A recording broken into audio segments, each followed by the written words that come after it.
សួស្តីពុកម៉ែបងប្អូនមិត្តភក្តិទាំងអស់គ្នាចឹងថ្ងៃនេះគឺខ្ញុំមានវីដេអូថ្មីរបៀប boot វីដេអូនៅលើ TikTok ចឹងសម្រាប់គ្នាយើងដែលគាត់សួរខ្ញុំហើយសម្រាប់អ្នកដែលគាត់ថ្មីគាត់ចង់ boot វីដេអូអាចមើលវីដេអូនេះបានដូចគ្នាឥឡូវយើងចូលមកកាន់ TikTok របស់យើងមកដើម្បីយើងជ្រើស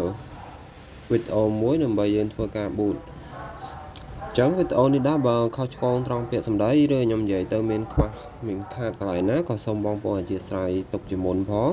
ឥឡូវយើងចូលមកកាន់ account របស់យើងមកយើងជ្រើសវីដេអូមួយដែលយើងចង់ boot ចឹងនេះជា account របស់ខ្ញុំចឹងaccount មួយនេះគឺខ្ញុំផុសលក់ទូរស័ព្ទដោយសារខ្ញុំជាអ្នកលក់ទូរស័ព្ទផងជាងផងចឹងណាចឹងបើសិនជាពុកម៉ែបងប្អូនមានបញ្ហាទូរស័ព្ទដែរឬក៏ចង់ទិញឬក៏ចង់ដូរអីអាចទំនាក់ទំនងមកខ្ញុំបានអញ្ចឹងវីដេអូហ្នឹងគឺខ្ញុំជ្រើសយកវីដេអូមួយនេះដើម្បីខ្ញុំធ្វើការ boot វាអញ្ចឹងណាដោយសារខ្ញុំទៅតែផុសមិញអញ្ចឹង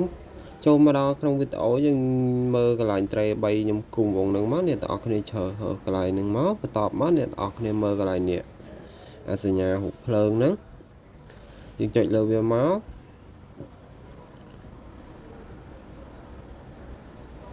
ដោយសារអ៊ីនធឺណិតខ្ញុំវារៀង slow អូខេអញ្ចឹងមកដល់កន្លែងហ្នឹង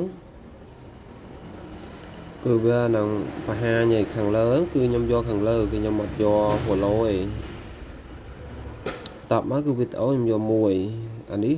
view ដែលគេដាក់ឲ្យអញ្ចឹងវា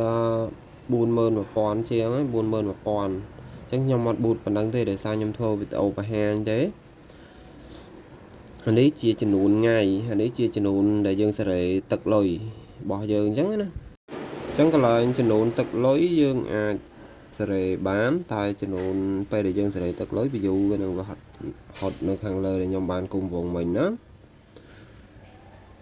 អូខេអញ្ចឹងទឹកលុយអ្នកទាំងអស់គ្នាចង់ boot ប៉ុន្មានអ្នកទាំងអស់គ្នាដាក់ប៉ុណ្ណឹងមកឥឡូវខ្ញុំសុំសេរីទឹកលុយដែលខ្ញុំ boot អូខេចឹងដោយសារខ្ញុំ boot តិចខ្ញុំអូសទៅវារៀងពិបាកនៅការសេរីទឹកលុយរបស់ខ្ញុំអញ្ចឹងណា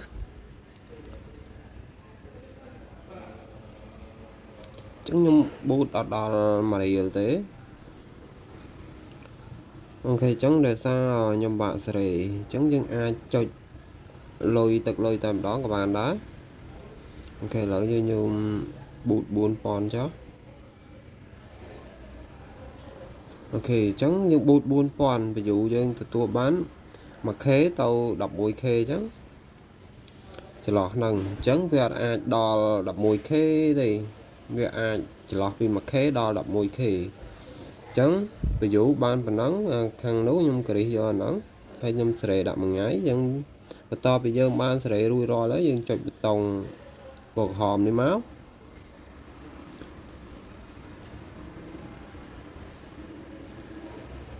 ចឹងមកដល់កន្លែងនេះកន្លែងដែលយើងត្រូវ add កាតរបស់យើងចូលភាសាកាតរបស់យើងចូលភាសាកាតខ្ញុំផុតកំណត់ហើយអញ្ចឹងខ្ញុំត្រូវ add កាតថ្មី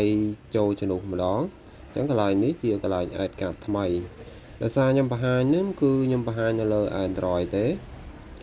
ខ្ញុំអត់បង្ហាញនៅលើ iOS ទេអូខេអញ្ចឹងកន្លែងនេះជាលេខកាតកន្លែងនេះថ្ងៃខែផុតកំណត់លេខកូដ3ខ្ទង់និងឈ្មោះរបស់យើងបន្ទាប់ពីយើងបានបំពេញរួចរាល់ហើយយើងចុចសញ្ញាក្រហមនៅខាងក្រោមនេះមកអញ្ចឹងវានឹងធ្វើការ